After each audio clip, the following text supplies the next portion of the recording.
Okay, friends, I am wanted to tell you that I am going to teach you first chapter of class 10 science chemical reaction and equation. Regarding this chapter, I have made earlier two part of this chapter. If you do not have seen that video, then firstly go through that video and then see this video. I have earlier told you that this is my new channel and I have this is my third video on YouTube. Therefore, if you like my video, then do not forget to like, subscribe my channel, and please share with your friend. So I will motivate to make more video. Okay, now I am going to teach you types of chemical reaction. There is 5 type of chemical reaction. Firstly, combination reaction. इस reaction में दो से ज्यादा reactants combine होकर single product बनाते हैं। जैसा कि हम इस केस में देख सकते हैं, कैल्शियम ऑक्साइड और हाइड्रोजन वाटर मिलके कैल्शियम ऑक्साइड और वाटर मिलके कैल्शियम हाइड्रोक्साइड बनाते हैं। एक प्रोडक्ट यहाँ पर भी हम देख सकते हैं जो कि बहुत कॉमन एग्जाम्पल है, हाइड्रोजन और ऑक्सीजन मिलके वाटर बनाते हैं। डिकम्पोजिशन रिएक्शन के केस में हम देखते हैं ये ठीक कॉम्बिनेशन रिएक्शन के अपोजिट होता है। इसमें सिंगल रिएक्टेंट किसी बाहर के सोर्स से जैसे कि हीट, इलेक्ट्रिसिटी, सनलाइट की मदद से डिकम्पोज होके दो या दो से ज्यादा प्रोडक्ट बनाते हैं। थर्मल डिकम्पोजिशन रिएक्शन ये वो रिएक्शन होता है जिसमें हम हीट की मदद से रिएक्टेंट को दो या दो से ज्यादा पार्ट में डिवाइड कर देते हैं। यहाँ पर हम देख सकते हैं कैल्शियम कार्बोनेट जो कि लाइमस्टोन भी जिसे हम कहते हैं, जब उसे हम हीट करते हैं तो वो कैल्शियम ऑक्साइड क्विकली और कार्बन डाइऑक्साइड गैस के फॉर्म में डिवाइड हो जाता है। वही हम इस केस में देखते हैं, इसे हम लीड नाइट्रेट कहते हैं जो कि सॉलिड फॉर्म में होता है। इसे जब हम हीट करते हैं तो ये लीड ऑक्साइड और नाइट्रोजन डाइऑक्साइड और ऑक्सीजन में डिवाइड हो जाता है, इसलिए हम इसे भी थर्मल डिकम्पोजिशन रिएक्शन कहते हैं। वहीं इलेक्ट्रोलिसिस में हम इलेक्ट्रिकल एनर्जी की मदद से डिकम्पोजिशन रिएक्शन कराते हैं। यहाँ पर वाटर को जब हम इलेक्ट्रिसिटी पास करेंगे वाटर में तो वाटर को उसमें हाइड्रोजन गैस और ऑक्सीजन गैस बनता है। वहीं हम सोडियम क्लोराइड में इलेक्ट्रिक करंट पास करेंगे तो sodium and chlorine gas will form. Now third example, photolysis. In this reaction we will decomposition reaction occur by passing light energy in the reactant. You can see here that silver chloride when we pass sunlight, जब हम इसमें sunlight के through ये जाता है तो ये silver और क्लोरीन गैस फॉर्म करता है। वहीं सिल्वर ब्रोमाइड में हम जब सनलाइट पास करते हैं तो सिल्वर और ब्रोमीन फॉर्म होता है प्रोडक्ट में। Now we will see in exothermic and what is exothermic and what is endothermic reaction. Exothermic जिसमें प्रोडक्ट साइड में हीट रिलीज होता है। रिएक्शन कराने में, कोई केमिकल रिएक्शन कराने में, जब हम कोई केमिकल रिएक्शन कराते हैं तो हीट रिलीज होता है, उसको हम एक्सोथर्मिक रिएक्शन कहते हैं। जैसा कि हम इसमें देख सकते हैं CH4 जो कि मीथेन है, O2 ऑक्सीजन से रिएक्ट करके कार्बन डाइऑक्साइड, वाटर और हीट फॉर्म करता है। यहाँ पर हीट फॉर्म हो रहा है इसलिए इसे हम एक्सोथर्मिक रिएक्शन करेंगे। Mg जब मैग्नीशियम ऑक्सीजन से रिएक्ट करता है तो MgO मैग्नीशियम ऑक्साइड और हीट फॉर्म होता है। यहाँ पर हीट फॉर्म हो रहा है इसलिए ये भी एक्सोथर्मिक रिएक्शन है। एंडोथर्मिक रिएक्शन, यहाँ पर जब रिएक्शन एब्जॉर्प्शन ऑफ हीट होता है तो एंडोथर्मिक रिएक्शन उसे हम कहते हैं। जहाँ पर एब्जॉर्प्शन ऑफ हीट करते हैं, एब्जॉर्प्शन ऑफ हीट जब लेकर वो प्रोडक्ट को फॉर्म करता है उसे हम एंडोथर्मिक रिएक्शन कहते हैं। जैसा कि हम ये केस में देख सकते हैं, ये फोटोसिंथेसिस है जो कि बहुत कॉमन एग्जांपल है।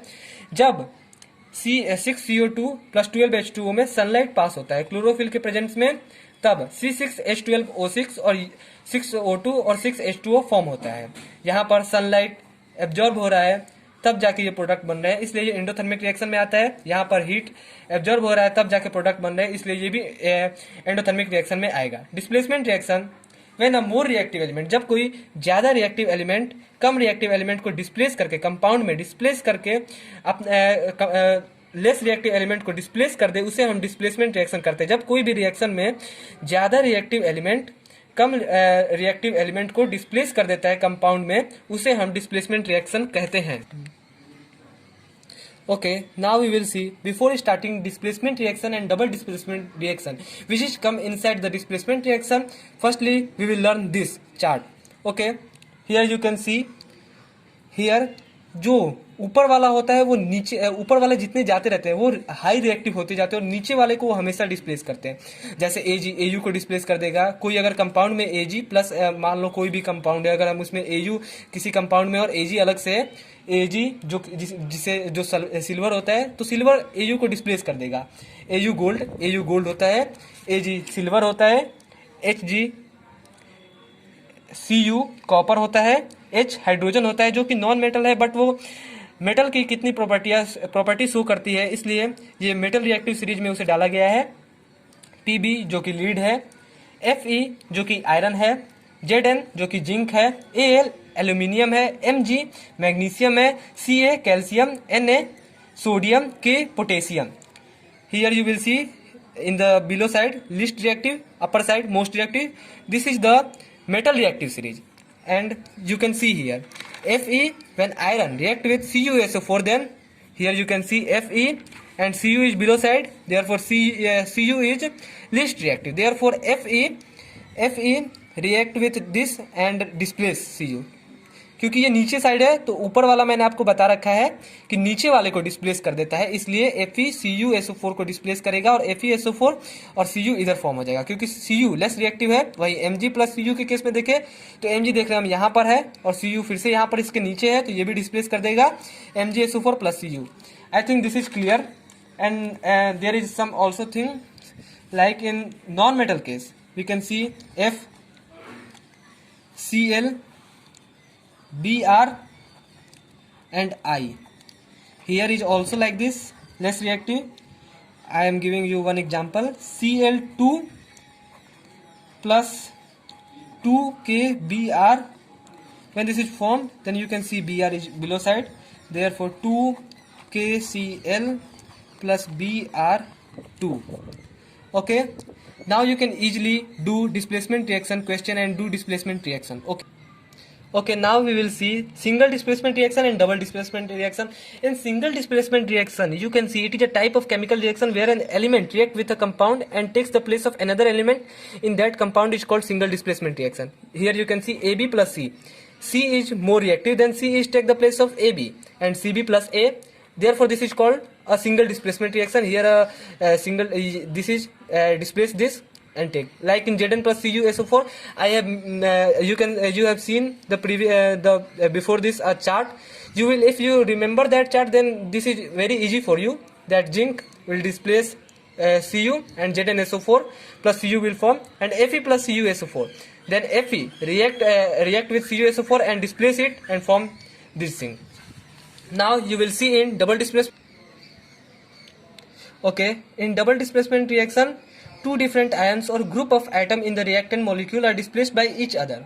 वो एक दूसरे से डिस्प्लेस हो जाते हैं, जैसा कि ये भी कंपाउंड अब ये एक दूसरे से डिस्प्लेस हो जाएंगे। जैसा कि Na2SO4 सोडियम सल्फेट जब बेरियम क्लोराइड से रिएक्ट करता है तो बेरियम सल्फेट जो कि एक वाइट प्रेसिपिटेट है, आपको मैंने पहले पढ़ा रखा है कि ये प्रेसिपिटेशन का होता है, मतलब नीचे वो सोल्यूबल नहीं होता सोल्यूशन में, और 2NaCl फॉर्म करता है जो कि सोडियम क्लोराइड है, और AgNO3 जो कि सिल्वर नाइट्रेट है सोडियम ब्रोमाइड से रिएक्ट करके सिल्वर ब्रोमाइड और प्रेसिपिटेट फॉर्म करता है, और NaNO3 जो कि सोडियम नाइट्रेट है जो कि एक्वस सॉल्यूशन है फॉर्म करता है।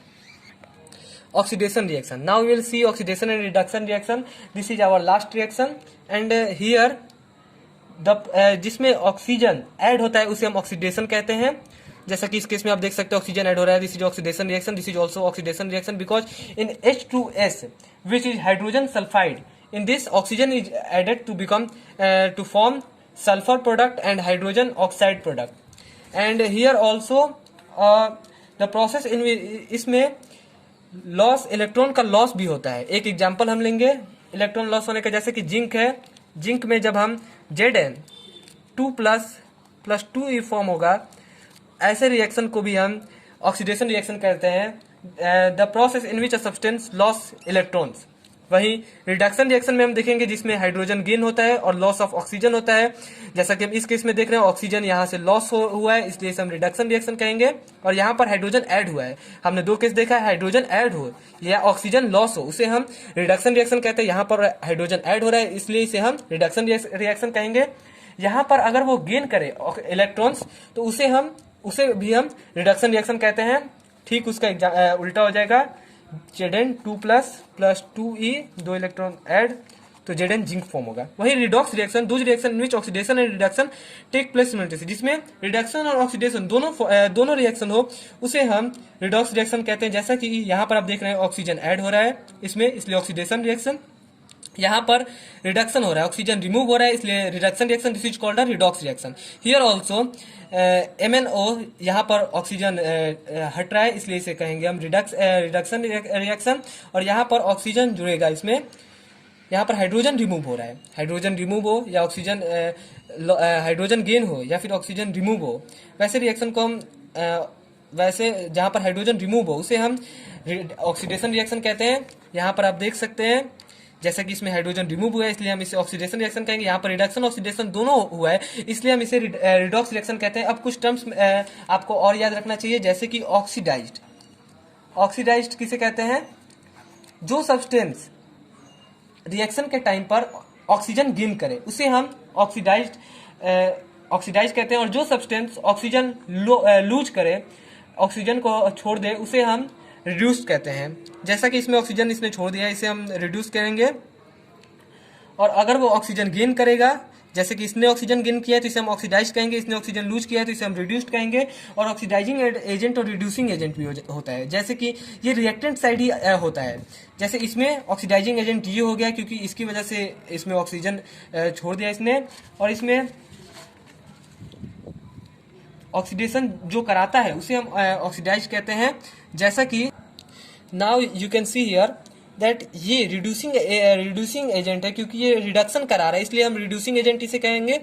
और यहाँ पर ये ऑक्सीडेशन करा रहा है इसलिए इसे ऑक्सीडाइजिंग एजेंट हम कहते हैं। Now you can see here what is a corrosion, the phenomena due to which open surface of the metal, open surface जो होता है वो रिएक्शन कर जाए एयर के साथ, वाटर के साथ और केमिकल के साथ एटमॉस्फेयर में, उसे हम कोरोजन कहते हैं। आयरन का कोरोजन को हम रस्टिंग कहते हैं, और इसको हम प्रिवेंशन कह सकते हैं पेंटिंग के द्वारा, इलेक्ट्रोप्लेटिंग और गैल्वेनाइजिंग के द्वारा। वही रेंसिडिटी को, अगर वो ऑयल और फैट के साथ जब वो रिएक्ट कर जाए और उसमें स्मेल और टेस्ट आए, उसे हम रेंसिडिटी कहते हैं। जैसे कि उसको हम प्रिवेंट कर सकते हैं एंटीऑक्सीडेंट ऐड करके, जैसे BHA BHT, उसको हम नाइट्रोजन में पैक करके, उसको हम रेफ्रिजरेटर में रख के, उसको हम फूड उसमें स्टोर करके, अवे फ्रॉम लाइट रख के, वैक्यूम पैकिंग करके, ये सब द्वारा हम रेंसिडिटी को हम प्रिवेंट कर। Okay, now we will see before starting your exercise, you will see if this chart, if you will remember this chart, then you will easily do your exercise. If valency has 1, 2 and 3, you have to learn. Here is ion. Firstly I want to told you what is a ion. Ion उसे कहते हैं अगर कोई atom electron lose करे या gain करे तो उसे आयन कहते हैं हम, जैसे कि एनायन और cation.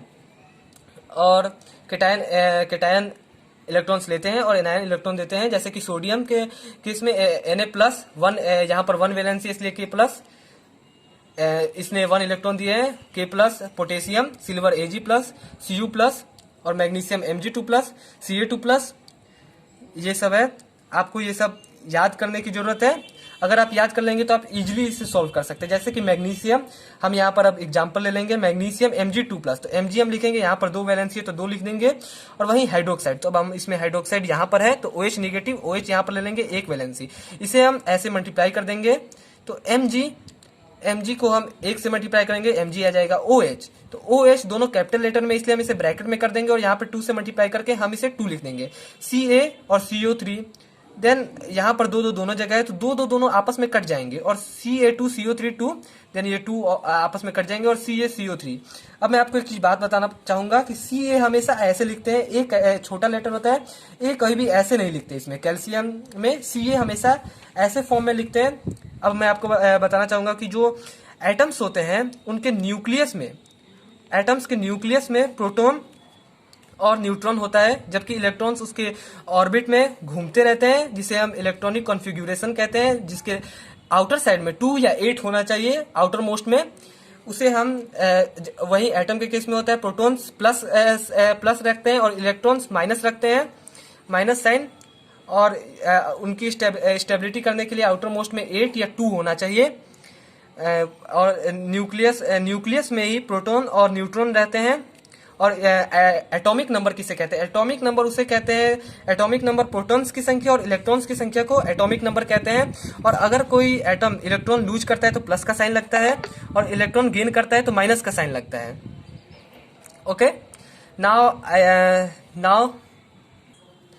now if you like my video, this chapter finished, enjoy now.